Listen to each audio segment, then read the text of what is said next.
자, 우리 동네 쇼핑 떠나볼까요? 이번 정류장은 달달빵집입니다. 달달빵집입니다. 새로 나온 건데 하나 먹어봐. 사람 사는 정이 있습니다. 신선 청구합니다. 싱싱한 걸로 드려야죠. 이웃인데. 이웃 간의 믿음이 있습니다. 어서 와. 저희 어머니 때부터 단골이잖아요. 단골되는 품질이 있습니다. 세상에서 제일 크고 인심 좋은 쇼핑센터. 동네에서 사면 동네가 삽니다.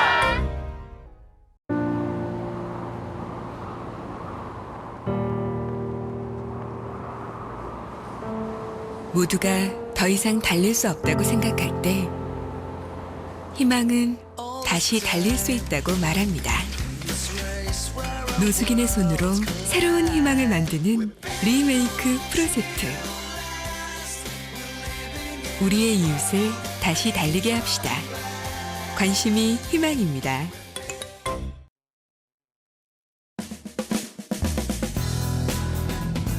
안녕하세요. 잡정보센터의 김승재입니다. 안녕하세요. 이윤정입니다. 네, 어제로 제20대 국회의원 선거가 끝이 났습니다. 네. 앞으로 4년 동안 국가와 국민들을 위해서 활동할 일꾼들이 정해졌죠. 네, 내가 뽑은 후보자가 당선이 돼서 기뻐하시는 분들도 계실 테고 네. 또 그렇지 않은 분들도 계실 텐데요. 그렇습니다. 그런데 우리 모두 바라는 건 똑같겠죠? 그렇습니다. 300명의 국회의원분들 아마도 지금보다는 더 나은 내일 그리고 살기 좋은 미래를 위해서 만들어줬으면 바람을 가져봅니다. 네, 예. 이제 판가름이 난 이상 어떤 정당이 이기고 지고의 문제가 아닌 것 같습니다. 네. 모두가 한 마음으로 활동해줬으면 좋겠다는 생각이 들고요. 그렇습니다. 그중에서도 특히 취업난은 정말 꼭 해결됐으면 좋겠다는 생각이 듭니다. 앞으로 변화해 나갈 취업시장 기대를 좀 해보겠습니다. 자, 오늘 잡정보센터 다양한 취업 정보를 준비해왔죠? 네, 먼저 취업 포털 사이트 관계자와 함께 특정 기업의 공채를 살펴보는 시간이죠. 공채 수사대 기다리고 있습니다. 네, 또 2부에서는요. 취업에 가까워지는 합격 비법을 전수해드리는 시간입니다. 진격의 취톡도 준비가 되어 있습니다. 네, 4월 14일 목요일 잡정보센터 지금 바로 시작합니다. 네.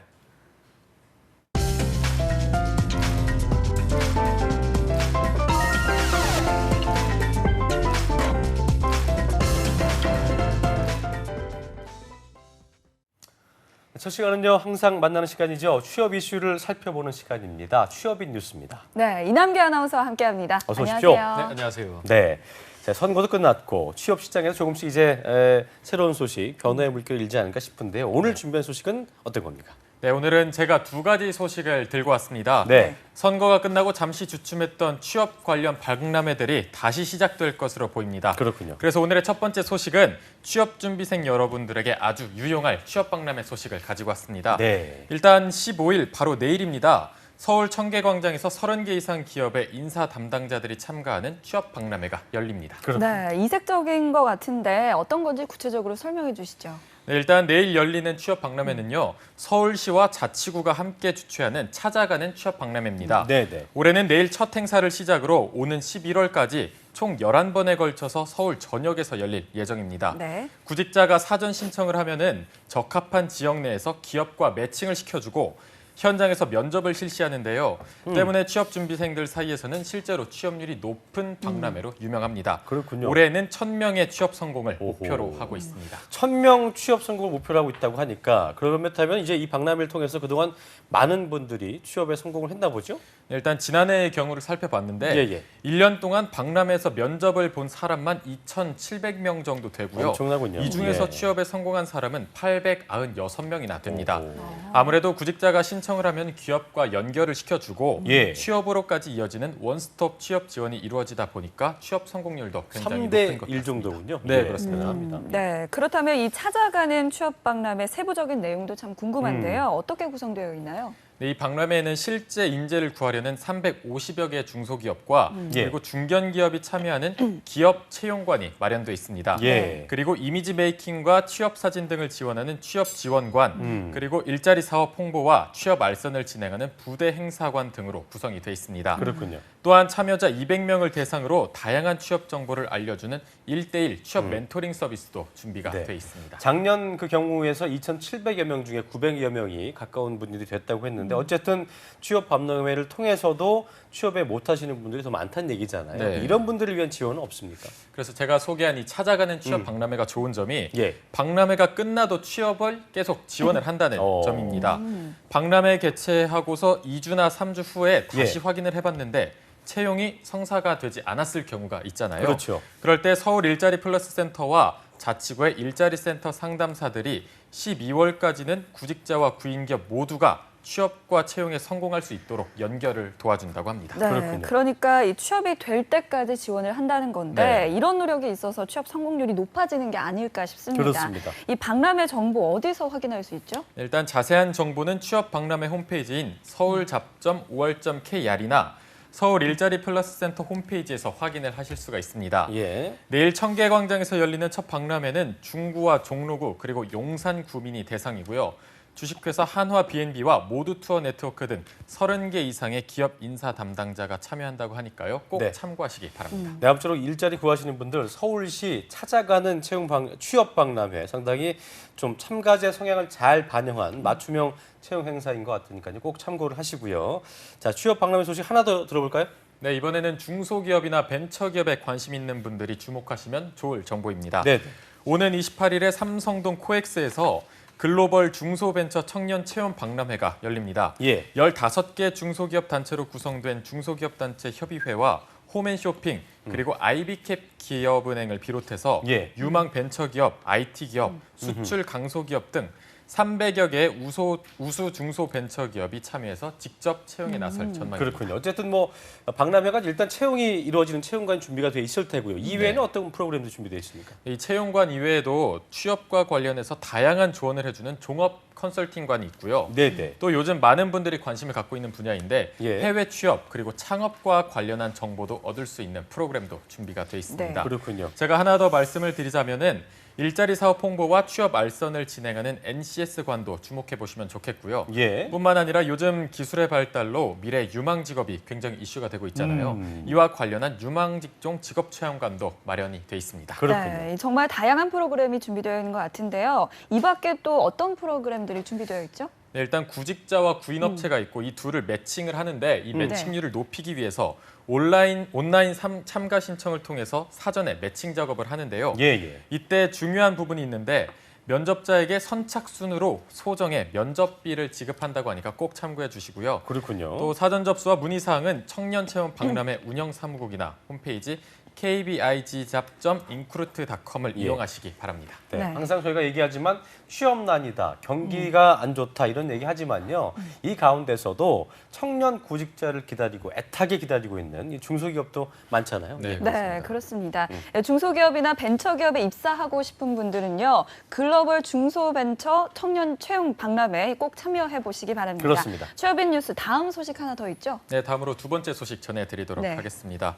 고용노동부와 산업인력공단 그리고 한국직업능력개발원이 이름이 조금 깁니다. 예. 최근 인적자원개발위원회 지원센터와 일학습병행제 성과관리 지원센터를 설립을 했습니다. 네. 이는 수요자 중심의 맞춤형 직업훈련과 일과 학습병행제 성과관리 지원을 위한 기관입니다. 이건 자막에 나가야 될 것 같은데요. 인적자원개발위원회 지원센터 그리고 네. 일학습 병행제 성과관리지원센터 이름 참 깁니다. 네.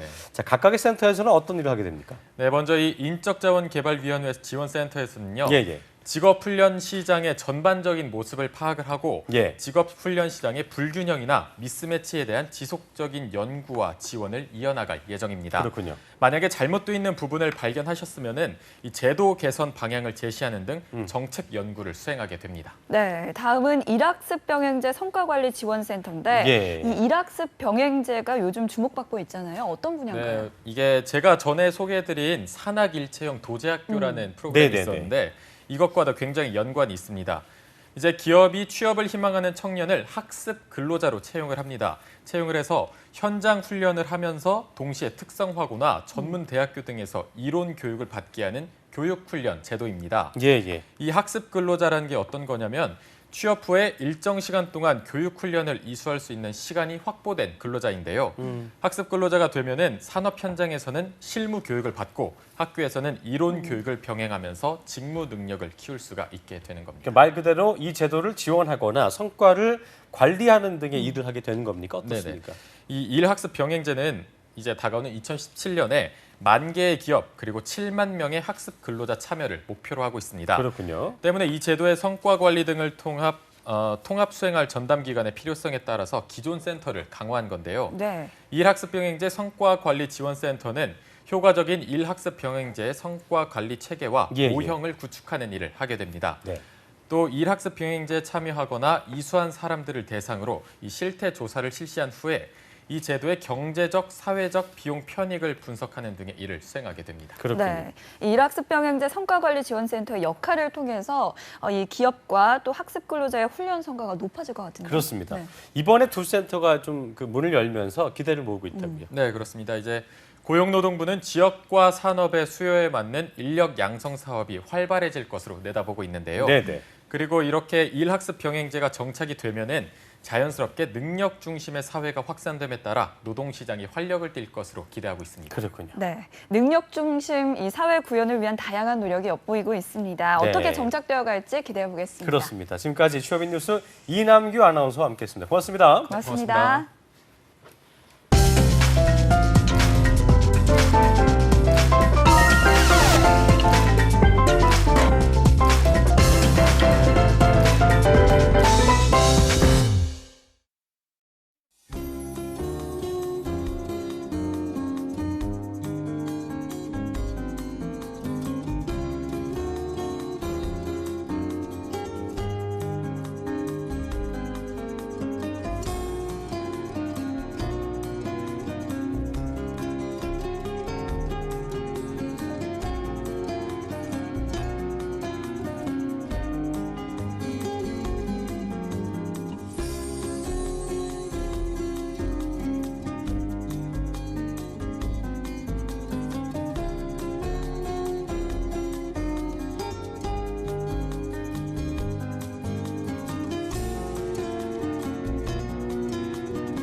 이번 시간은요, 공채가 진행 중인 국내 기업들을 낱낱이 파헤쳐보는 시간이죠. 공채 수사대 시간입니다. 네, 공채 합격에 한 걸음 다가갈 수 있는 코너인데요. 네네. 이 시간 오늘은 취업 포털 커리어의 컨설턴트이신 김세나 주인님과 함께합니다. 어서 오십시오. 안녕하세요. 네, 반갑습니다. 네, 반갑습니다. 최근에요, 그 취업 관련 기사를 보니까 재밌는 말이 있더라고요. 노래 제목인데 봄사랑 벚꽃 말고의 제목을 봄사랑 벚꽃 말고 취업 이게 이란 제목으로 바꿔서 참 눈에 띄었는데 이게 참 취준생들에게는 바야흐로 4월이라는 게 좀 따뜻하기 때문에 좀 어렵기도 하지만 이 봄이라는 게 상반기 공채 채용 시기이기 때문에 좀 기회 시기이기도 하잖아요, 그렇죠? 네, 맞습니다. 이미 공채가 현재는 마감이 된 기업도 있지만 네네. 여전히 진행되고 있는 기업이 있습니다. 그렇습니다. 그중에서도 오늘은 주식회사 한화무역의 채용 소식 전해 드릴 텐데요. 네. 사실 이 한화서류가 내일이 서류가 마감이 되는 날입니다. 그렇군요. 네, 그렇지만 아직까지도 이 서류 때문에 조금 애를 쓰시는 분들이 많으실 것 같은데요. 그래서 오늘은 한화무역의 맞춤형 인재가 될 수 있도록 도와드리도록 하겠습니다. 알겠습니다. 첫 단추를 잘 끼워야 한다. 뭐 이런 말이 그렇죠. 있잖아요. 예. 채용 준비에서 첫 단추라고 할 수 있는 서류 전형 준비가 정말 중요할 텐데 네네. 잠시 뒤면 살펴볼 거고요. 먼저 주 한화무역 기업에 대해서 조금 소개해 주시죠. 네. 네, 오늘 소개해드릴 주식회사 하나무역의 경우에는요, 30여 개의 글로벌 네트워크를 보유한 종합무역회사로 볼 수가 있습니다. 네. 이 회사가 속해 있는 하나그룹의 경우에는요, 우리나라 대기업 중에서도 이 자산 규모가 9위에 속하는 제조, 건설, 금융, 서비스, 레저 부분에서 52개의 계열사와 해외 134개의 글로벌 네트워크를 구축하고 있는 기업이고요. 네네. 그중에서도 이 주식회사 하나무역은 무역 부분에서 계열사라고 볼 수 있습니다. 네, 저는 그 대한생명 하나그룹 하면 이제 63빌딩부터 떠오르는데 생각보다 많은 분야의 사업을 하고 있었네요. 자, 그럼 주식회사 하나무역에 대해서도 자세히 좀 소개를 해주시죠. 네, 하나무역은요, 네. 1966년에 태평물산으로 설립이 되었습니다. 현재는 약 50여 년이 되었고요.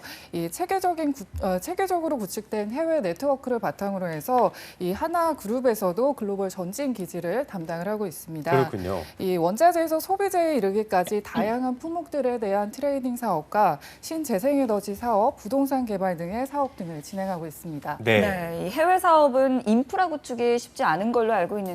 이 기업 같은 경우에는 어떤가요? 네, 정확히 알고 계시는데요. 예. 이 1980년대 독일 법인으로 시작을 했고요. 네. 현재는 미국, 홍콩, 일본, 싱가포르, 인도 등의 이 해외 법인이 11곳이 되고요. 해외 지사는 25개의 네트워크를 구축하고 있습니다. 네트워크가 뭐 짱짱하게 구축되어 있기 때문에 뭐 인프라 구축에는 문제가 없겠군요. 자, 그럼 이번 하나무역의 공채에서는 어떤 부분의 신입사원을 모집하려고 합니까? 네, 이 수출입 영업과 경영관리, 재무회계 부분을 모집 중에 있고요. 예. 이 수출입 영업 부분 같은 경우에는 철강이나 이 석유화학, 산업자재, 자원 등의 각종 제품의 수출입 영업과 그리고 해외 신규 사업 분석 및 사업성 분석 업무를 담당하게 되고요. 네네. 경영관리 부분은 기획, 인사, 리스크 관리 등의 업무를 담당하게 됩니다. 그렇군요. 예, 마지막으로 재무회계 부분은 재무, 회계, 자금 운영 업무를 담당하게 됩니다. 네.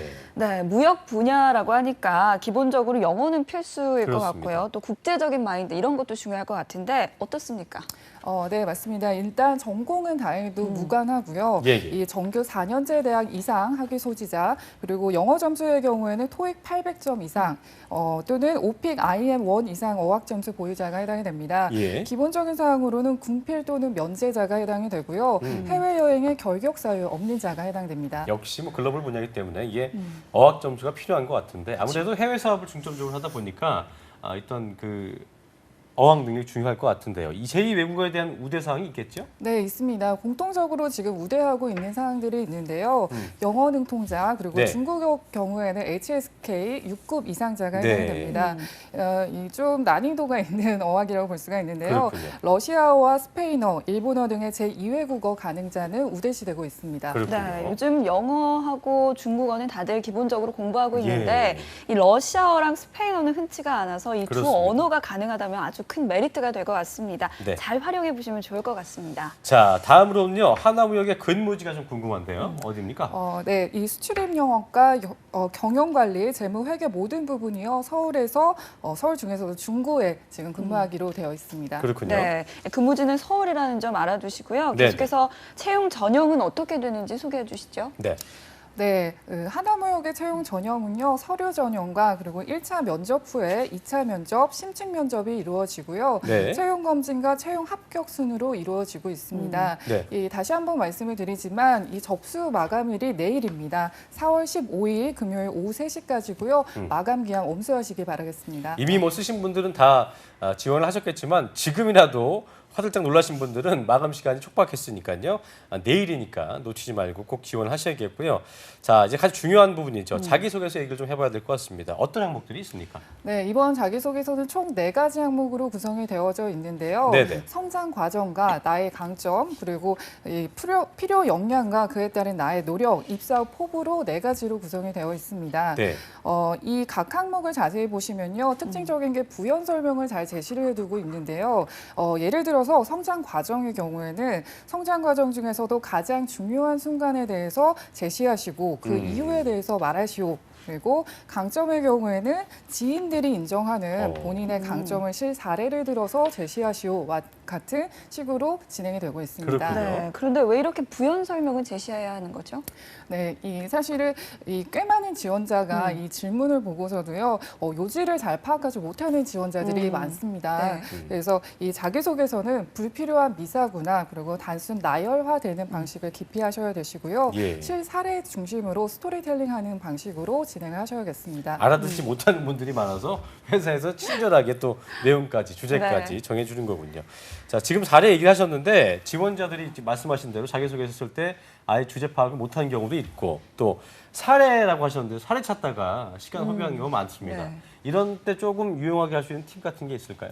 네, 이 지금까지 살아오면서 이슈가 된 경험들을 사전적으로 정리 작업을 하시는 것이 필요하겠는데요. 네, 네. 이 만약에 이 경험에 대한 사전 정보에 대한 정리 작업이 없다가 막연하게 이제 자기소개서를 바로 작성을 하시다 보면요, 오히려 더 많은 시간을 소요하실 수가 있고 적합한 에피소드를 찾으시는데 좀 난항을 겪으실 수가 있습니다. 네, 맞습니다. 내가 살아오면서 어떤 경험을 했는지 글로 적어보는 것도 좋을 것 같고요. 만약 그게 귀찮으시다면 주변 지인들에게 네. 자신의 이야기를 재미있게 해두는 방법도 그렇죠. 있을 것 같습니다. 친구한테 전화해가지고 야 뭐가 있어 나한테 네. 이렇게 좀 물어보는 물어보는 것도 좀 네. 중요할 것 같고요. 평소에 기억에 남을 만한 에피소드를 좀 정리해 두신 것도 좋을 것 같습니다.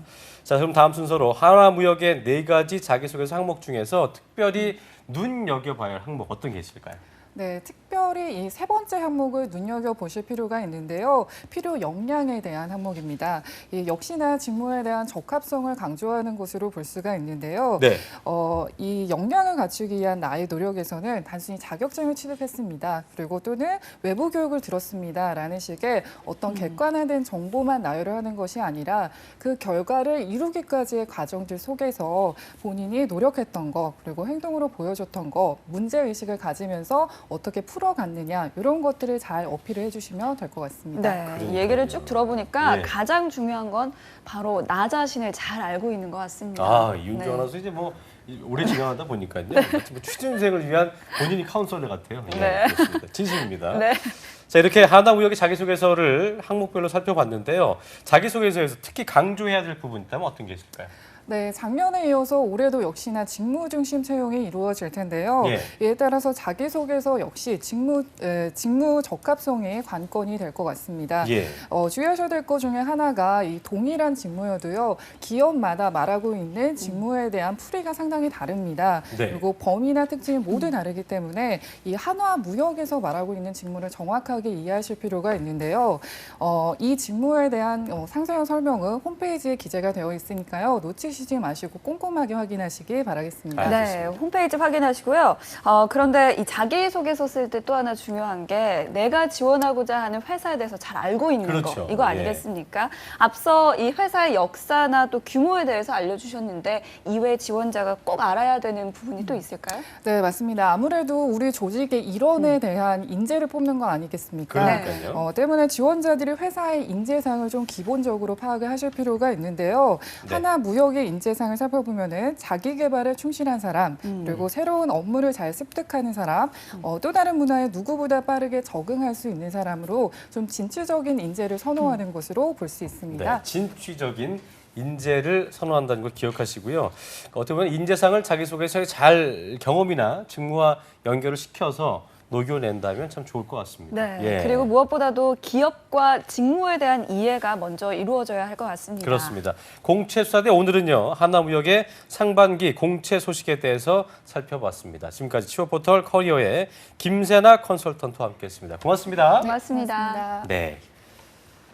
네, 시간 참 빨리 가네요. 잡정보센터 1부 마칠 시간이 됐는데요. 2부에서는요. 지역별 채용 소식을 자세히 알아보는 고용 네트워크가 기다리고 있습니다. 네, 그리고 잡정보센터에서만 만나볼 수 있는 시간이죠. 그렇습니다. 진격의 치톡도 함께합니다. 네, 잠시 후에 2부에서 뵙겠습니다.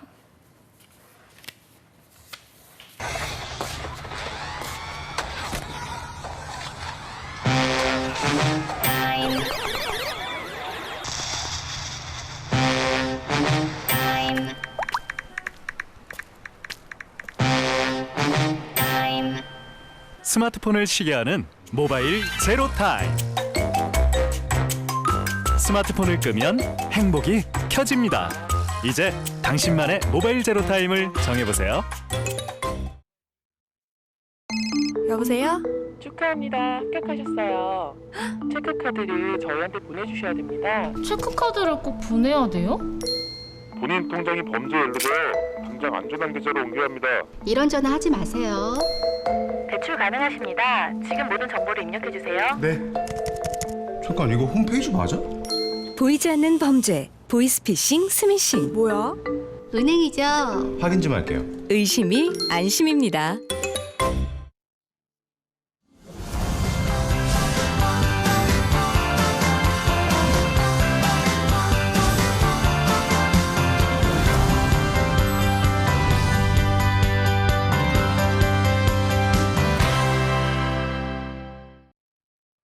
정부는 민관 합동으로 국가안전대진단을 실시합니다. 예리는 6살이에요. 신나게 뛰어놀고 싶은데 우리 주변에는 낡고 위험한 곳이 많아요. 정부가 국가안전대진단을 실시한다고 하니 안심이 돼요. 하지만 사고는 언제 어디서 발생할지 모르니까 국민 모두가 함께 해야만 해요. 안전신문구로 대한민국을 지켜주세요. 우리 모두 국가 안전 대진단에 우승합시다. 작은 관심이 안전사고를 예방할 수 있습니다. 자랑스럽습니다. 오늘이라는 보람을 가슴 가득 채우고 국민의 행복이란 희망찬 내일을 준비합니다. 내가 대한민국의 공무원임이 자랑스럽습니다. 나는 자랑스럽습니다.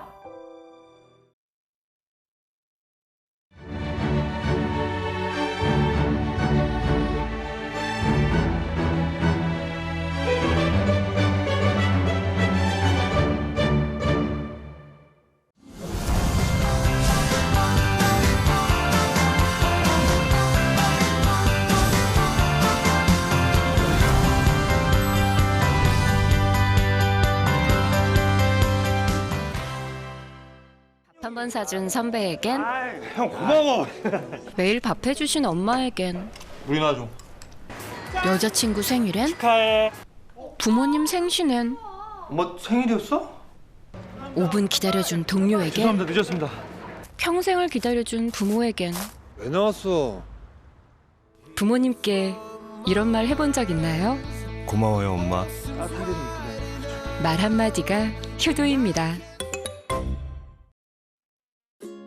35년 만에 바뀐 공무원 헌장. 무엇이 달라졌을까요?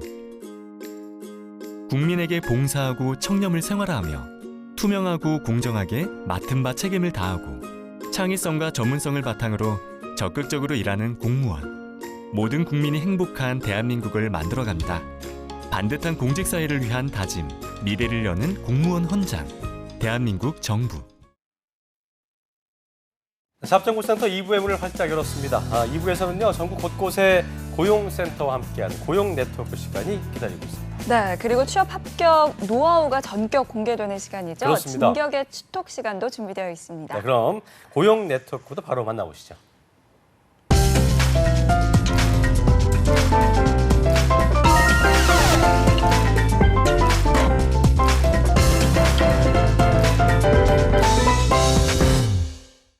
네, 자 우리 지역의 채용 소식을 만나보는 시간 고용 네트워크인데요. 오늘은요 4월 14일 목요일, 오늘은 경기도 고양 지역으로 먼저 가보겠습니다. 고양시 일자리센터의 박갑순 주무관님 연결돼 있습니다. 안녕하세요. 예, 안녕하세요. 고양시 네. 일자리센터 박갑순입니다. 네. 네, 주무관님, 고양 지역에서 열리는 특별한 취업 행사 소식이 있다면서요? 네. 네, 오늘 알려드릴 소식은 참여하면 좋을 만한 청년 진로 직업 박람회 일정을 안내해드리겠습니다. 고양시 일자리센터에서는 오는 4월 26일 화요일 킨텍스에서 청년 일자리 박람회인 청년드림 잡 페스티벌을 개최합니다. 올해로 6회째를 맞이하는 청년드림 잡 페스티벌 행사는요, 1시부터 5시까지이며 킨텍스 제2전시장 6홀에서 진행됩니다. 네, 이게 보니까 내용이 좀 많은 것 같은데 어떤 내용으로 구성이 되어 있습니까? 이번 행사에서는 50개 구인 기업의 현장 면접 존과 대기업 멘토링 존, 네. 일자리의 새로운 트렌드를 알려줄 창직 존, 그리고 입사 서류나 NCS 등의 컨설팅을 받을 수 있는 잡 클리닉 존과 분야별 직업 탐색 존 등으로 구성되어 있습니다. 예. 특히 올해는 일자리 박람회에서 한 번도 시도하지 않았던 창직 존을 만들어 더 다채롭고 풍성하게 구성하였습니다. 청년드림 잡 페스티벌 관련한 문의사항은 고양시 일자리센터로 연락하시면 되겠습니다. 이번 행사에 참여를 계기로 청년들이 좀 더 넓은 시각으로 자신의 일자리와 진로를 결정할 수 있기를 기대하겠습니다. 네, 우리 취업준비생들을 위한 축제 같은데요. 궁금한 점 있으신 분들은 고양시 일자리 센터로 문의해 주시면 문의해 주시기 바랍니다. 그렇습니다. 주무관님 고맙습니다. 네, 고맙습니다. 네. 네, 이번에는 춘천 지역 살펴보겠습니다. 네. 춘천 고용복지플러스센터의 김명주 주무관님, 안녕하세요.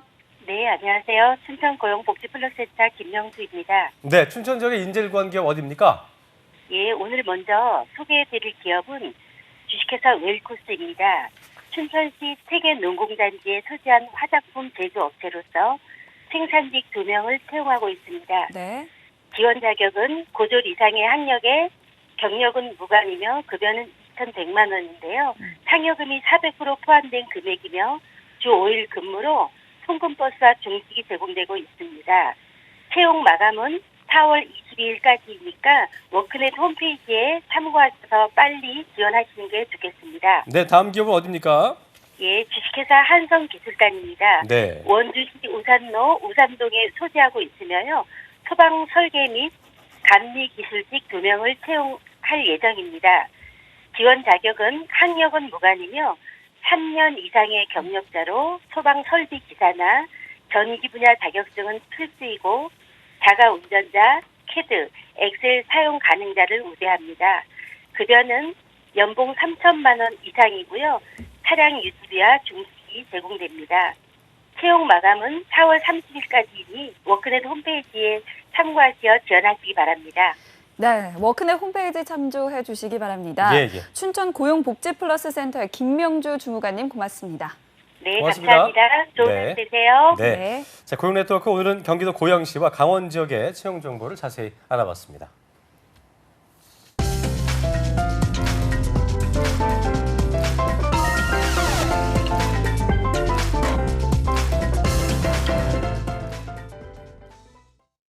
네, 이번 시간은요, 취업 맞춤 전략을 세워보는 코너죠. 진격의 취톡 시간입니다. 네, 최고의 전문가와 함께 합격 포인트를 살펴볼 텐데요. 네. 오늘은 T&D 파트너스의 이민영 소장님과 함께합니다. 안녕하세요. 안녕하세요. 네, 반갑습니다. 반갑습니다. 네. 자, 앞으로 저희와 함께 해주실 텐데요. 먼저 각오 한 말씀 해주시죠. 새로운 자리에서 또 새롭게 인사를 드리게 됐습니다. 네. 오늘부터 시작을 해서 좋은 정보, 알찬 정보 전달해 드리도록 노력하겠습니다. 네, 기대해 보겠습니다. 그럼 첫 번째 노하우 공개해 주시죠.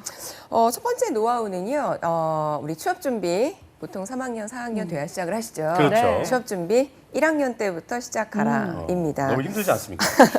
왠지 조금 가혹하게 들릴 수도 있는데요. 예. 우리 이제 생각을 해보시면 요즘의 취업의 동향이라고 하는 거는 직무와 얼마나 관련성이 있는지입니다. 네. 그럼 예를 들어서 4학년 때쯤 돼서 어떠한 직무가 있지? 한번 살펴보고 그 직무에 대해서 관련된 스펙이라던가 어떠한 경험을 만들려고 한다면 시간적으로 참 쉽지 않다라는 거죠. 그러한 맥락에서 저는 1학년 때부터 조금 관심을 가져야 되지 않을까 이렇게 말씀을 드리고 싶습니다. 그렇군요. 보통 알기로 이제 1, 2학년 때 열심히 놀아라 이렇게 하시는 분도 있지만 3, 4학년 때부터 직무를 찾는 건 늦는다 이 말씀이신 거죠? 예. 맞습니다. 네.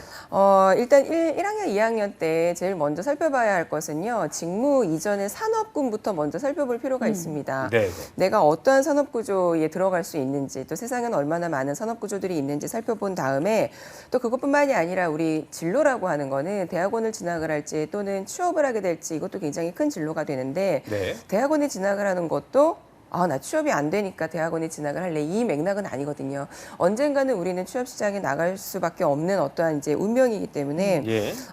내가 어떠한 일을 할 수 있는지 조금 본격적으로 살펴볼 필요가 있고 또 1, 2학년 때 전공 과목을 한 과목, 두 과목씩 듣다 보면 내가 적성이 아니다라는 생각이 들 때가 있어요. 그렇군요. 그러면 이 적성을 살릴 수가 있는지 아닌지 미리 살펴보고 아니면 복수 전공을 하는 방법도 이제 있을 수가 있죠. 그렇군요. 1, 2학년 때 결정을 해야 시기적으로 가능하다는 거 말씀하셨고요. 이윤정 아나운서는 언제 나 이 아나운서 해야겠다 생각한 지가 언제입니까? 저는 중학교 때부터 꿈을 꿔왔는데 그래서 대학교에 들어와서 예. 1학년 때는 놀았고요. 네. 2학년 때부터 시작했습니다. 조금 빠른 편 아닌가요? 준비된 방송이요. 네. 자, 뭐든지 미리 준비해서 나쁠 거 없을 텐데요. 네. 소장님 그렇다면은 대부분의 친구들은 졸업을 하면 취업을 하겠다 이렇게 결정할 텐데 다음에는 어떻게 됩니까? 일단 취업을 하겠다라고 하면 직무를 한번 이제 선정을 해보는데요. 우리 학교에서 책이나 아니면 어떤 자료를 보면서 직무에 대해서 공부를 할 수도 있지만 제가 네. 말씀드리고 싶은 건 좀 취업 현장에 들어가서 좀 고민을 해보면 어떨까 이렇게 얘기를 해주고 싶어요. 네, 그럼 회사에 직접 가보라는 얘기인가요? 회사에 직접 가보는 것도 좋은 방법인데 쉽진 않으니까 네. 제가 예를 하나 들어보겠습니다. 교육학과 출신 학생이라면 우리 HRD라고 하는 어떤 직무에 관심을 갖게 될 텐데 예. 그러면 현역 HRD 담당자들이 주로 이제 들어가게 되는 카페 같은 데가 있어요. 네. 예. 이런 카페에 들어가서 정보를 찾거나 아니면 관련 업계나 관련 직무를 하고 있는 어떤 선배들을 멘토 삼아서 따라다녀 보는 거죠. 이러한 과정을 1학년, 2학년 때 시작을 해야 시기적으로 조금 넉넉한 경험을 만들 수 있게 되죠. 그렇군요. 항상 저희가 지금 계속 강조를 해오고 있지만 소장님 말씀 들어보니까 1, 2학년 때 진로 방향 설정해서 직무 선택을 할 수 있을 것 같고요. 그럼 3, 4학년 때는 어떻게 준비를 해야 될까요? 3학년 때부터는 실질적인 어떤 이제 스펙을 만드는 시간이 되는데요. 예를 들어서 관심 있는 직무의 자격증을 딴다거나 아니면 어떤 경험을 쌓아봐야 되는데 우리 요즘에 이런 학생들이 있어요. 자격증 많으면 취업 잘 되는 줄 알고 자격증 컬렉터라고 요즘에 불리우지는데 그렇습니다. 예, 예. 크게 의미가 없습니다. 또 게다가 어학연수나 배낭여행 같은 것들은 저는 90년대 학번이기 때문에 저희 때는 굉장히 중요한 그게 스펙이었었죠. 중요했죠. 예. 예. 그런데 요즘에는 사실은 아니기 때문에 야, 나 어학연수 한번 갔다 와야 되지 않을까? 라고 하는 어떤 좀 목적 없는 스펙은 조금 지향을 해야 될 것 같습니다. 그렇군요. 네, 정말 소장님 말씀에 100번 공감을 하는 게 어학연수 갔다가 외국어가 아니라 한국어만 늘어서 수다 떨다 오는 왔어요. 네, 예, 그런 친구들 그러니까요. 많이 봤거든요. 이렇게 뚜렷한 목표가 없으면 정말 이도저도 아닌 결과를 만드는 것 같습니다, 소장님. 그렇습니다. 네. 예, 맞습니다. 저는 자동차에 관심이 굉장히 많은 기계공학과 어떤 남학생을 알고 네. 있는데요. 예. 이 남학생이 저하고 얘기를 하다가 독일로 어학연수를 가겠다고 이 친구가 그러는 거예요. 근데 우리가 일반적이지 않잖아요. 독일로 간다는 게. 그래서 너 왜 그러니 하고 물어봤더니 자동차에 관심이 많다 보니까 자동차 하면은 왜 딱 독일이잖아요. 벤츠나 BMW. 그 공장을 한번 본인이 보고 싶다 그러는 거예요. 그래서 갔더니 벤츠나 BMW의 공장을 투어하는 이런 프로그램들이 굉장히 많더랍니다. 그래서 한 번, 두 번, 세 번, 네 번 왔다 갔다 하면서 안에 계시는 많은 분들하고도 이야기도 나눌 수 있고 근데 이 친구가 독일에서 어학연수를 하는 동안에 가져왔던 어떠한 경험이라고 하는 게 실제 자동차를 만들 때 도움이 되지는 않을 수도 있어요. 그렇죠. 하지만 자동차 회사에 지원을 한다면 자동차에 대한 애정, 열정 이런 것들을 보여줄 수 있다는 거죠. 그렇겠네요. 실질적으로 뭐 신입사원한테 자동차 만드는 게 어떤 거냐 이렇게 물어보지 않을 테니까 이런 경험들을 어떤 면접할 때 잘 녹여낸다거나 자기소개서도 그렇고요. 네. 진실성 있게 녹여낸다면 분명히 큰 점수를 받을 수 있을 것 같아요. 네. 예. 그리고 아까 얘기해 주셨듯이 목적 없이 단순히 어학 능력을 위해서 그리고 그렇습니다. 남들도 다 하니까 이런 이유로 어학연수를 간다면 정말 소득이 없을 것 같습니다. 그렇습니다. 맞습니다. 우리가 토익 점수를 올리기 위해서 어학연수를 간다라고 하는 것처럼 참 목적 없는 건 없거든요. 네. 왜냐하면 예. 언어를 잘한다는 건 굉장히 중요하죠. 근데 언어는 하나의 수단일 뿐인 거고 물론 언어를 잘하면 많은 기회가 있긴 있겠지만 우리는 이런 생각을 해야 됩니다. 나 일단 언어. 어학 하나만 일단은 좀 하자. 끝내보자. 네. 이제 이런 생각은 조금 지금은 피해야 되지 않을까 생각을 하고요. 예. 1학년 때부터 어학연수나 여행을 가는 데 있어서 조금 목적을 확실하게 할 필요가 있습니다. 목적이 중요하다는 걸 기억을 꼭 하시고요. 아직 취업이 급하지 않은 1, 2학년 학생들은 미리미리 자신과 잘 맞는 직무가 뭘지 고민을 해보시는 게 필요하겠습니다. 자, 다음 알려주실 노하우는 어떤 겁니까? 이제는 본격적으로 공채 준비 제가 말씀을 조금 드리고 싶은데요. SNS 관리하자입니다. SNS 관리하자. 네, 제가 듣기로는 SNS 주소를 쓰라는 회사가 있다고 들었는데 정말 일일이 다 보나요? 예, 맞습니다. 우리 무심코 아무 생각 없이 SNS에 올렸던 글들 우리 인사 담당자들이 다 읽어보고요. 네. 실제 이런 사례가 있습니다. SNS에 어떤 친구가 예. 댓글을 남겨놓은 게 있었는데 네. 성질 좀 죽여. 이런 댓글이 있었던 거예요. 친구의 댓글이었죠. 이 글 때문에 채용이 취소된 경우도 있어요. 예. 그렇기 때문에 평소에 언행이나 가치관 또는 이 회사에 대해서 얼마나 이 친구가 관심이 있는지 또는 이 직무에 대해서 얼마나 기여한 바가 있는지 관심이 있는지를 SNS를 통해서 체크를 하기 때문에 굉장히 중요한 부분입니다. 아마 지금 소장님의 말씀을 듣고 뜨끔하시는 분들이 분명히 있을 겁니다. 네. 이게 보다 보니까 SNS가 개인적인 일을 많이 올리다 보니까 말도 좀 편하게 하고 예를 들어서 뭐 술 먹고 막 본인의 어떤 흐트러진 모습을 올릴 수도 있고 뭐 격이 없는 친구들하고의 얘기를 또 올릴 수 있기 때문에 SNS가 분명히 합격에 영향을 좀 미친다고 볼 수 있겠네요. 예. 조사된 결과에 의하면 합격에 영향을 굉장히 많이 미치는 것으로 나타나 있고요. 네. 또 학생들이 아무 생각 없이 SNS 올린 것들 때문에 우리 긍정보다는 부정적인 영향을 주는 경우가 굉장히 많습니다. 그렇군요. 그런데 또 반대로 너무나 화려하게 SNS를 꾸미는 것도 문제가 되고 SNS를 활용을 해서 이력서를 제출할 때도 있는데 네. 그럴 때는 좀 진실성이 없어 보일 수도 있어요. 그래서 조금 기본기에 충실한 SNS 작성 부탁을 드립니다. 네, 요즘에는 취업하기 위해서 SNS도 잘 관리해야겠다는 생각이 듭니다. 그렇습니다. 네, 다음 노하우 전해주시죠. 두 번째 노하우는 전공과 함께 사람다움에 관심을 가져라. 사람다움. 네.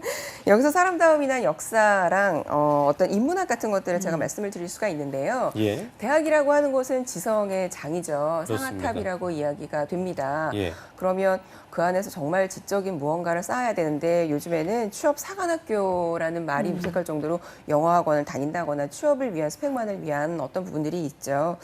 자, 그래서 중요한 건 우리 조직에서는 개인의 능력, 혼자만의 능력을 가지고 성과를 낼 수 있는 건 단 한 가지도 없습니다. 네네. 여럿이 함께하고 싶은 사람이어야 하고 또 대학 시절에 배운 어떤 지식이라고 하는 그 단편적인 지식 굉장히 수명이 짧거든요. 그러니까 앞으로 얼마나 공부를 하는지 공부에 열망이 있는지 지적인 욕망이 있는 그런 사람들을 찾는 것이기 때문에 좀 인문학에 좀 고민을 가졌으면 좋겠습니다. 그렇군요. 그러니까 폭넓은 지식도 지식이지만 사람들과 함께 어울릴 수 있는지 그런 것도 좀 보겠고요. 또 그런 게 중요하다는 얘기겠네요. 그렇죠? 맞습니다. 아시다시피 공채 과정에 지금 역사라던가 아니면 인문학에 대해서 에세이를 작성하도록 하는 곳이 굉장히 많이 있습니다. 네. 그래서 대학 시절에 책을 조금 많이 읽을 필요가 있고 친구들하고 토론을 하고 또 나만의 생각을 정리하는 부분이 조금 필요할 것 같고요. 네. 지난해였나요? 우리 신세계 정용진 부회장이 어떤 강연회장에서 이런 이야기를 한 적이 있습니다. 역사책을 읽고 편지를 쓰고 토론을 해라. 이 말은 책을 읽고 친구들과 토론을 한다는 것은 짧은 시간에 만들어지는 어떤 결과치는 아닐 수 있는데 꾸준함. 꾸준함 맞습니다. 근데 요즘에 우리 학생들 잘 아시잖아요. 긴 글을 쓰지 않아요. 그저 예. 못한 걸 수 있어요. 긴 글을 쓰지 않다 보니까 예. 본인의 생각은 논리적으로 이렇게 논리정연하게 만들어 놓는데 좀 부족함이 없잖아 있습니다. 네. 근데 이러한 준비를 해놔야 나중에 실제 그게 면접 또는 토론 면접도 있기 때문에 미리미리 준비할 수 있는 어떤 과정이 되는 거죠. 그렇군요. 네, 꾸준히 글 쓰고 또 책을 보고 토론하는 습관 네. 이 점 꼭 기억해 두시기 바랍니다. 그렇습니다. 긴 글을 쓸 일이 별로 없는데 네. 오늘 또 저도 긴 글을 좀 써봐야겠습니다. 자, 그렇다면 이번에는 면접 관련 노하우를 좀 살펴볼 텐데요. 면접에서 특히 중요한 점 뭐 많겠지만 하나하나 짚어주시죠. 외모도 경쟁력이다라고 말씀을 드리고 싶은데요. 네. 실제 우리 인사 담당자들의 64%가 채용을 할 때 외모를 본다라고 대답을 한 결과가 있습니다. 우리 메라비안 차트라고 있는데요. 지금 네. 화면에도 보여지는데요. 어떠한 정보를 주는 데 있어서 말의 내용이나 청각적인 부분보다는 시각적인 부분에 대한 영향력이 훨씬 더 큰 것으로 나타나 있습니다. 네. 근데 여기서 시각적인 거는 외모, 잘생긴 모습, 아름다운 모습을 의미할 수도 있겠지만 면접장에 들어올 때 그 모습들 있죠. 긍정적인 모습, 굉장히 열정이 넘치는 모습, 이런 모습들도 저 안에 시각 부분에 들어갈 수 있습니다. 그렇군요. 그러면 우리 그 긍정성이나 열정이라고 하는 게 어떻게 보여질까요? 긍정성이나 열정. 일단 뭐 표정이 밝아야겠고, 네. 어떤 뭐 그 동작이 좀 더 좀 예의 바른 느낌이 들어야겠고, 뭐 그런 여러 가지가 있지 않을까요? 맞습니다. 예. 우리 면접장에 들어오는 그 순간부터 모든 모습을 얘기를 하는데요. 표정도 그 안에 들어갈 수가 있지만 걸음걸이도 굉장히 활기차게 걸어 들어오는 걸음걸이 또는 예를 들어서 여자가 팔자걸음이라든가 이래도 안 되죠. 그죠? 예, 밝아도. 예. 네, 맞습니다. 또 여유 있는 미소, 그리고 또 앉아있는 자세라던가 아니면 뭐 대답을 할 때 사용하는 어떤 손동작 같은 것들, 이런 모든 모습에서 사실은 전달이 될 수 있죠. 네, 그럼 그 스킬들 하나하나 좀 알려주시죠. 보고 싶네요. 이제부터 한번 알려주시죠. 제가 먼저 인사하는 방법부터 말씀을 조금 드릴 텐데요. 네네. 우리 인사 많이 해보셨잖아요. 그죠? 네. 인사는 기본적으로 중요한 게 두 가지인데요. 큰 소리로 하는 것. 상대 안 들리게 하면 안 되죠. 그죠? 큰 소리로. 그다음에 또 한 가지는 시선을 마주하는 겁니다. 앞에 있는 사람에게 내 시선을 주고 우리 시선이 또 자신감을 또 줄 수 있기 때문에 그리고 인사를 했을 때 예쁜 각도 같은 것들이 이 안에 이제 들어오는데 한번 부탁 좀 드려도 될까요? 이은정 아나운서 대학교로 가서 취업을 한다 생각하시고 저 앞에 면접관 어디 면접관인가요? TV 보시고 한번 해보시죠. 지금 해볼까요? 네. 평가를 해주시죠. 예. 네. 안녕하십니까. 지원자 이윤정입니다. 됐나요? 너무 역시 아나운서시니까 발음 발성 너무 솔직하게 좋고 얘기해주세요. 솔직하게 해주세요. 아니에요. 정말이에요. 자세도 딱 이렇게 되어 있고요. 정돈되어 네. 있고. 근데 살짝 이런 긴장하긴 했지만 네. 살짝 긴장한 모습이 오히려 더 플러스가 될 수가 있습니다. 근데 이제 사회생활을 하신 분이기 때문에 예쁜 각도의 인사가 나오지만 학생들은 또 이게 어색할 수도 있거든요. 그래서 우리 학생들에게 이야기해주고 싶은 건 이것도 습관이 돼야 된다는 거죠. 네. 학교에서 교수님들 또는 선배님들, 어른들 만날 때 인사를 조금 이렇게 큰 소리로 자신감 있게 하는 연습을 해보면 어떨까 이렇게 봅니다. 역시 뭐 준비된 학생이었습니다. 준비됐습니다. 소장님, 근데 저 같은 남자 지원자들은 보면 이제 보통 면접에서 특히 복장 같은 게 신경 쓰인다고 하는 게 모두 다 정장을 입고 오긴 하는데 뭐 예를 들자면 피해야 될 색깔도 있고 색상도 있고 뭐 굳이 얘기하자면 뭐 갈치색이라고 하잖아요. 은갈치 색깔 은갈치. 뭐 그런 것도 네네네. 해서 좀 이런 것들은 제외해야 된다. 뭐 이런 게 많이 있는데 옷에 힘을 주고 싶다. 이럴 때는 어떻게 좀 해야 될까요? 남자들은요? 제가 특히 남성 복장에서는 말씀을 조금 드리고 싶은 게 네. 제일 첫 번째 양복을 구입할 때요. 예. 우리 지원자들 학생 같은 경우에는 검정색을 가장 많이 선호합니다. 그런데 우리 서양 속담에는 이런 얘기가 있어요. 매일 검정색을 입는 사람은 장의사뿐이다. 무서운 말이에요. 그러니까 검정색이 비즈니스 웨어에서는 이렇게 적합하지 않을 수도 있다는 얘기고요. 네. 검정색을 선택하기보다는 저는 조금 이렇게 곤색 을 선택을 했을 때 조금 더 좋아합니다. 신뢰감 곤색. 있어 네. 보이고 또는 진한 회색. 네, 이 정도의 색깔이 진하색. 좋을 것 같고요. 아까 우리 김수정 아나운서께서 말씀해 주셨던 것처럼 은갈치 색깔 같은 네. 너무 광이 이렇게 있는 것들은 좀 피할 필요가 있습니다. 부담스럽더라고요. 맞습니다. 그리고 또 디자인으로 보자면 요즘에는 이렇게 캐주얼한 정장들이 많이 나와서 자켓이 짧은 게 있어요. 남성분들도. 핏하고요. 예, 그렇죠? 몸에 너무 달라붙고 자켓이 짧고 바지도 짧고 구부 바지 뭐 이런 거 있잖아요. 네. 바지가 짧고 양말은 발목 양말.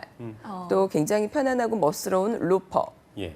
이런 복장은 피해야 되는군요. 그렇습니다. 그렇군요. 우리가 조직마다 다를 수 있겠지만 예를 들어서 임원 면접을 갔다 할 때는 철저하게 피해야 하는 복장이 되는 거죠. 로퍼, 그러니까 끝없는 로퍼라든지 발목 노출 같은 거 조심하셔야 될 것 같습니다. 네. 예. 자, 그렇다면 면접장에서 여성의 복장은 어때야 되는지 궁금합니다. 여성 복장 같은 경우에는 정해져 있는 어떤 틀이 있기보다는 좀 다양성이에요. 그런데 우리가 생각을 할 때 이건 안 될 것 같아라고 하는 부분만 조금 생각을 해주시면 되는데 여성들은 피해야 할 복장을 제가 조금 말씀드릴게요. 네네. 너무나 반짝이고 화려한 색깔, 호피 무늬, 그다음에 가슴이 깊게 펴였다거나 너무나 짧은 치마 또는 민소매 블라우스 또는 이렇게 살이 비치지 않는 반투명 검정 스타킹 이런 것들은 조금 피해야 할 의상입니다. 네, 지금 우리 저기 이윤정 아나운서가 되게 신경 쓰고 입었는데 요 옷 같은 경우 피해야 되겠네요, 그죠? 팔이 좀 비칩니다. 팔이 비쳐서 팔이 비쳐서 조금 솔직하게 얘기해 주세요. 예. 제가 솔직히 말씀드리면은요, 팔이 비쳐요 지금. 네. 그리고 원피스를 입으셨어요. 우리 면접 복장에서 원피스는 피해야 되는 복장이에요. 왜 그런 겁니까? 왜 그러냐면 원피스는 행동에 방해를 주죠. 팔을 올리면 치마가 올라가요. 예, 아하. 아시죠? 그죠? 우리 네. 입어봤기 때문에. 그래서 원피스는 비즈니스 웨어로는 적합하지 않습니다. 이렇게는 가면 안 된다는 거 기억해. 네, 이렇게 입으면 안 됩니다. 될것 네. 같습니다. 자, 면접 날짜 코앞에 두고 이제 이런 방송 보시면서 옷 사러 가야 돼. 또 이러신 분도 있을 텐데 이미지가 차지하는 비중이 크기 때문에 부랴부랴 막 준비하는 것보다는 미리미리 준비를 좀 해야겠네요. 맞습니다. 우리 옷 사러 한번 가면은요. 진짜 나한테 맞는 옷도 없고요. 내가 뭘 잘 소화하는지도 모르겠고요. 이해합니다. 예. 예, 맞습니다. 옷도 정말 많이 입어봐야 되기 때문에 예. 구입을 하기에 앞서서 백화점이나 매장을 가보는 것보다는 평소에 수시로 또는 인터넷을 보고도 우리가 스터디를 많이 할 수가 있거든요. 그렇군요. 어떻게 옷을 입는 게 내 체형을 커버하는데 또는 어떤 색깔이 나한테 어울리는지 다양한 옷을 입어보고 실험을 해볼 좀 이럴 필요가 있고요. 그리고 또 중요한 건 잘 맞는 옷을 내가 구입을 했다. 그러면 우리 어때요? 대학교 딱 졸업할 때쯤에 졸업 앨범 찍는다고 정장 입으면 되게 이상한 거 아시죠? 그죠? 아버지 거 빌려준 것 같은 느낌이. 막 구두 신었는데 걸음걸이 되게 이상한 거 아시잖아요. 그러니까요. 그죠? 많이 입어보셔야 됩니다. 익숙하게. 네, 많이 네. 입어보시고 활동도 해보시고 그렇군요. 내 몸에 딱 맞게 만드셔야 합니다. 네. 그렇다면 이 면접에서 주의해야 할 점 짚어주시죠. 제가 면접에서 또 조금 말씀을 드리고 싶은 거는요. 단문을 사용하자. 단문을 사용하자. 예. 단문 아마 우리 아나운서시기 때문에 단문에 대한 정의 아마 다 잘 아실 텐데 주어 동사 하나만 있는 것들을 의미를 합니다. 예. 자, 근데 단문 뭐지? 내가 대체 어떤 말을 쓰지? 이렇게 생각하시는 분들은 평소에 본인이 말하는 걸 한번 녹음을 해보는 거예요. 녹음을 하고 이걸 한번 녹취를 한번 떠보는 거죠. 그러면 주어 동사 불일치가 나올 테고 내가 너무 문장을 길게 이야기하고 있구나. 또는 습관어 같은 것들이 표현이 됩니다. 예. 그러면 이런 것들을 제거를 하실 필요가 있고 예. 단문을 스터디하기에 가장 좋은 거는 아무래도 아나운서나 기자분들이 얘기하는 기사문일 것 같아요. 그래서 이런 기사문들 인터넷에서 검색을 하셔서 네네. 많이 읽어보고 내 걸 비슷하게 만들어보면 아마 충분히 훈련이 될 것 같습니다. 그렇군요. 네. 말을 하는 직업인 사람들에게는 좋은 연습이 될 것 같다는 생각이 들고요. 자, 다음 면접에서 주의할 점은 어떤 게 있을까요? 다음은 발음보다 발성입니다. 발성. 예, 우리 예. 아나운서분들이기 때문에 지금 너무 좋은 발음으로 말씀을 네, 해주시고 네, 네. 있는데요. 또 많은 사람들이 그렇게 연습하기는 쉽지는 않고 발음도 물론 중요하지만 그렇죠. 제가 생각을 할 때는 발성, 얼마나 소리가 더 멀리 잘 나가는지 이 부분을 연습을 조금 해볼 필요가 있거든요. 네. 평소에 친구들하고 이렇게 소근소근 이야기할 때는 잘 못 느끼지만 거리가 이렇게 좀 떨어져 있거든요. 예. 그러면 소리가 저기까지 전달이 돼야 하니까 배에다가 조금 힘을 준 정도. 그러면 제가 한번 부탁 조금 드려볼게요. 네네. 네. 이윤주 아나운서 한번 해보세요. 제가 제가요? 너무 크기 때문에. 예. 네. 여자 아나운서 어떻게 해야 될까요? 두 가지 제가 부탁을 조금 드리고 싶은데요. 배가 움직이지 않은 목에서만 나는 소리 먼저. 네. 한번 안녕하세요. 목에서만요? 안녕하세요. 그렇죠. 배에다가 힘을 좀 주고 좀 네. 넓게. 안녕하세요. 이 차이입니다. 예. 이 차이. 그럼 우리 비슷한 거 아닌가요? 아니요, 조금 예, 달라요. 비슷해요. 예. 김승지 아나운서. 예, 생소리요, 목소리. 안녕하십니까? 두 번째. 안녕하십니까? 조금 다르죠. 그런가요? 이 차이예요. 그렇군요. 근데 우리가 복식호흡이라고 하는 거잖아요. 근데 이거를 학생들에게 이야기하면 어려울 수가 있어서 제가 학생들한테 지도할 때는 이런 내용을 말을 해주는데 내가 평소에 얘기하는 거는 도예요. 도. 도. 근데 면접에서 얘기할 때는 레 정도로. 조금 힘을 준 정도. 예. 그래서 조금 힘을 주고 있다. 저 친구가 긴장을 하고 있다. 저 친구가 지금 막 노력을 하고 있다. 이게 보여지는 정도로 이야기를 하면 어떨까. 그래서 그렇게 저는 연습을 많이 시킵니다. 네. 이러고 있으니까 아나운서 준비할 때가 너무 생각이 생각나요. 나네요. 네. 요즘도 뭐 하긴 하지만, 예, 그렇습니다. 네. 소장님도 이렇게 연습하신 적 있을 거 아니에요, 그죠? 저도 강의를 많이 하는 사람이기 때문에 피드백을 많이 받잖아요. 그러니까요. 목소리가 어떠어떠 하다. 뭐 연습을 어마무시하게 많이 합니다. 소리가 엄청 너무 많이 합니다. 좋으셔서 네, 너무 알 수 너무 있습니다. 좋으세요. 자, 발성이 중요하다는 걸 기억을 하시고요. 마지막으로 면접에 주의할 점 하나 더 알려주시죠. 예의는 인간에 대한 도리다. 예의. 예. 우리 예의 없는 지원자들에 대해서 이야기들을 인사 담당자들이 굉장히 많이 해주는데요. 예를 들어서 인사를 한다거나 이런 부분들이 이제 예의에 들어갈 수도 있지만 저는 인사하기 이전에 조금 더 얘기를 해주고 싶은 게 어느 전철역에 내려요. 그러면 그 직장을 다니는 대부분의 사람들은 그 역에서 내립니다. 근데 무심코 전철에서 했었던 나의 예의 없는 행동들 누군가가 보고 그분이 면접관으로 들어올 수도 있다라는 거죠. 근데 또 우리 대면으로 싸웠다거나, 그죠? 그렇죠. 큰일 그런데 나죠, 이상한 사람이었는데 이상한 사람이 앞에 있었습니다. 예. 우리 복장을 보면은요, 그렇죠. 솔직히 저 친구 오늘 면접 보는 거 같네 이거 보이거든요. 근데 내가 예를 들어서 면접관이다. 그러면은 전철 안에 있는 사람들을 유심히 볼 수밖에 없죠. 저 친구 오늘 우리 회사 면접 보는 것 같은데라고 유심히 봤는데 그 친구가 굉장히 젠틀한 모습을 보였다. 아니면 또는 반대의 모습을 보였다. 이런 게 실제 면접에까지 연결이 될 수가 있고요. 그리고 또 면접장에 와서도 우리를 안내해 주시는 분들이 있어요. 네. 저기 다음번 들어가세요 이렇게 안내해 주시는 분들 다 인사팀의 직원이거든요. 그러면 그분들도 나중에 내가 합격을 하게 되면은 우리 회사의 선배로 모셔야 되는 분들이기 때문에 최선을 다해서 면접장 이전에도 애쓰는 모습을 보여야 한다는 겁니다. 네, 면접 당일날 그날 하루는 정말 처음부터 끝까지 긴장을 늦추면 안 될 것 같습니다. 그렇습니다. 언제 예. 어디서 누가 나를 보고 있을지 모르니까요. 이런 행동은 뭐 꼭 하면 안 된다, 이런 주의해야 할 행동이라도 있나요? 예, 제가 얘기를 많이 들었는데요. 화장실에서 큰 소리로 얘기하기. 통화를 한다거나. 전화를 예. 한다거나. 그다음에 면접을 그렇죠. 보고 나와서 면접을 잘 못 본 거예요. 문을 쾅 닫고 나오거나 이러한 모습. 망했어, 끝났어, 뭐 이런 거죠. 그리고 이렇게 지금 김승재 그러니까요. 아나운서 하신 것처럼 복도에서 네. 소리를 지르는 경우가 의외로 많대요. 그렇군요. 그리고 또 제가 얘기 들은 바로 너무나 황당했던 게 대기하면서 오락하는 친구. 요즘은 워낙 스마트폰 게임이 많다 보니까 그럴 수도 있겠네요. 맞습니다. 예. 그리고 또 그 상황을 사진 찍어서 SNS로 올리는 친구. 이런 친구들이 있대요. 근데 그걸 다 유심히 누군가는 보고 있다는 거죠. 예. 네. 그래서 이러한 행동들 그냥 기본으로 생각을 하시면 될 것 같아요. 이런 거는 안 될 것 같아. 라고 하는 행동들을 조금 지양해 주셨으면 제가 볼 좋겠습니다. 때는 뭐 대중교통을 타나 차를 타나 그날만큼은 그 회사 주변 한 반경 한 20km까지는 네. 오로지 회사에 대한 그 면접만 생각하시는 게 중요하지 않을까 싶은 생각이 드네요. 자, 오늘 짧은 시간 내에 참 많은 것을 알려주셨는데요. 이게 보니까 자신과 잘 맞는 직무가 어떤 건지 또 이 과정에서부터 뭐좀 헤매는 친구들이 좀 분명히 있을 거라는 거죠. 이 부분에 대해서 좀 조언을 끝으로 해주신다면요. 직무라고 하는 거는 우리 학생들이 가장 착각하는 것 중에 하나가요. 직무 스터디를 어디서 하냐면 드라마에서 많이 합니다. 우리 드라마에서 마케팅에 대한 어떤 부서 이야기가 나왔다. 그러면 마케팅 쪽에 막 인기가 쏠리고 이런 경향들이 있어요. 그래서 그게 중요한 게 아니라 실제 내 적성하고 직무가 어떻게 잘 맞는지 네. 또 직무를 정리해 놓은 사이트들이 굉장히 많이 있습니다. 우리 고용노동부 사이트라던가 다양한 곳에 들어가셔서 직무를 먼저 보신 다음에 내 적성과 연결을 해보면 어떨까 이렇게 봅니다. 발품을 좀 네. 하면 되겠군요. 네. 맞습니다. 오늘 정말 좋은 정보 많이 알려주셨는데요. 그렇습니다. 오늘 소감 한 말씀 해주시죠. 글쎄요. 시간이 짧아서 더 많은 이야기를 할 수 있었을 것 같은데 조금 예. 아쉽고요. 다음을 기약하고요. 네. 또 내일은 제가 실제 어떤 회사에서 기업에서 출제된 면접들을 가지고 이야기해보는 그런 시간 갖도록 하겠습니다. 알겠습니다. 네, 기대하고 있겠습니다. 네. 지금까지 T&D 파트너스의 이민영 소장님과 함께했습니다. 고맙습니다. 고맙습니다. 네. 네, 벌써 마칠 시간이 됐습니다. 잡정보센터 오늘 준비한 소식은 여기까지입니다. 네, 저희는 내일 이 시간에 다시 찾아오겠습니다. 시청해주신 여러분 고맙습니다. 고맙습니다.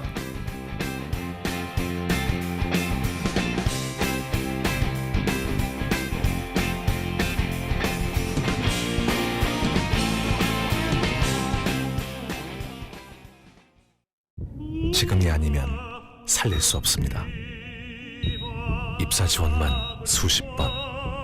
갈 곳이 없습니다. 노동개혁 골든타임.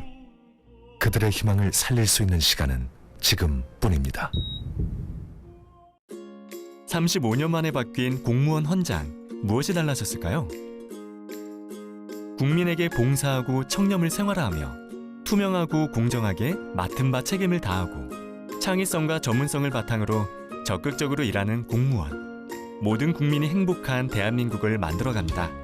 반듯한 공직사회를 위한 다짐, 미래를 여는 공무원 헌장. 대한민국 정부. 자랑스럽습니다. 오늘 일하는 보람을 가슴 가득 채우고 국민의 행복이란 희망찬 내일을 준비합니다. 내가 대한민국의 공무원임이 자랑스럽습니다. 나는 자랑스럽습니다.